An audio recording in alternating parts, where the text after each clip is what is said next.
এই বিবর্তনবাদের তত্ত্ব অনুযায়ী মানুষ বানর থেকে এসেছিল, সেই সম্পর্কে আপনি কি বলতে চান? কারণ হচ্ছে গিয়ে যখন থেকে আমি ছোট ছেলে মেয়েদেরকে দেখি মাঝিন টিকিট বলেছে দাঁড়বে, কিন্তু আমি বলি দাঁড়িয়ে কিন্তু মোটে বলে নাই যে মানুষ বানর ঠিক আসছিল, বুঝলি তো? ভেরি ভেরি রং থিং যে ডারউইন বলেছে মানুষ বানর থেকে আসছে।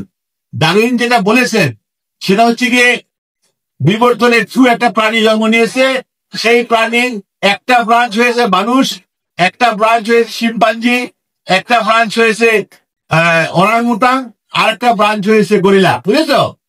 অলরাইট। এবং তাদের একটা ব্রাঞ্চ হয়েছে বানর। কাজেই বানর এবং মানুষ একই প্রাণী থেকে ইভলভ করেছে, এটা বলেছেন ডারউইন।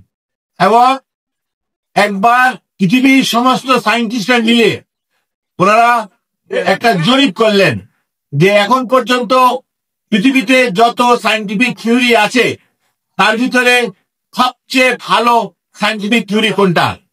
আমি মনে মনে আশা করেছিলাম যে পৃথিবীর সায়েন্টিস্টরা বলবেন আইনস্টাইনের জেনারেল থিওরি অফ রিলেটিভিটি, বুঝলেন তো? কিন্তু দেখা গেল পৃথিবীর সমস্ত সায়েন্টিস্ট মিলে ঠিক করেছেন যে ডারউইনের বিবর্তনের যে থিওরি সেটা হচ্ছে যে পৃথিবীর সবচেয়ে গুরুত্বপূর্ণ সায়েন্টিফিক থিওরি। তাহলে এটা একটা সায়েন্স। আমি যদি বলি আমি এটা মানি না, লাভ নাই। কারণ সায়েন্স মানে কি? সায়েন্স মানে এমন একটা জিনিস যেটাকে এক্সপেরিমেন্ট করে পরীক্ষা করে এস্টাবলিশ করা হয়েছে, বুঝেছো? কাজে তুমি যদি কাউকে জিজ্ঞেস করো বিবর্তন নিয়ে আপনি কি ভাবেন, আর সে যদি বলে আমি বিবর্তন মানি না, তাহলে তুমি ধরে নেবে সেই মানুষটা আসলে সায়েন্টিফিক কথা বলছে না, সে হয়তো একটা ধর্মীয় কথা বলছে কিংবা তার বিশ্বাসের কথা বলছে, বুঝেছো? কাজে তুমি যদি সায়েন্সকে মেনে নাও তাহলে তোমাকে বিবর্তনটা মেনে নিতে হবে।